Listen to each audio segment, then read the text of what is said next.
নাতির মাদকের টাকা জোগাড়ের যন্ত্রণা আর সহ্য করতে না পেরে এবার মাইক হাতে এলাকায় ঘুরে নাতির বিরুদ্ধেই সতর্কবার্তা দিলেন এক দাদা।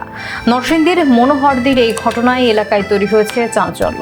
দাদার ঘোষণা, তার নাতি নেশাগ্রস্ত, তাই এলাকার কেউ যেন তাকে কোনোভাবেই টাকা ধার না দেন। কেউ টাকা দিলে সে অর্থের দায়ভার তিনি বা তার পরিবার নেবেন না। স্থানীয়দের দাবি, নেশার টাকা জোগাড় করতে নাতি পরিচিতজন এবং প্রতিবেশীদের কাছ থেকে টাকা ধার নিত। পরে সেই টাকা পরিশোধ না করায় বিপাকে পড়তে হতো পরিবারকে।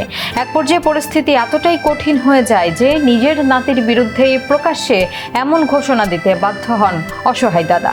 ঘটনার ভিডিও সামাজিক যোগাযোগ মাধ্যমে ছড়িয়ে পড়লে অনেকেই দাদার উদ্যোগের প্রশংসা করছেন। তবে এই ঘটনা শুধু ব্যতিক্রমী নয়, একটি পরিবার মাদকের কারণে কতটা অসহায় হয়ে পড়তে পারে তারও নির্মম চিত্র। মাদকের ভয়াবহতা থেকে একজন মানুষকে ফেরাতে পরিবার, সমাজ এবং সংশ্লিষ্টতার সম্মিলিত উদ্যোগই এখন সবচেয়ে জরুরি।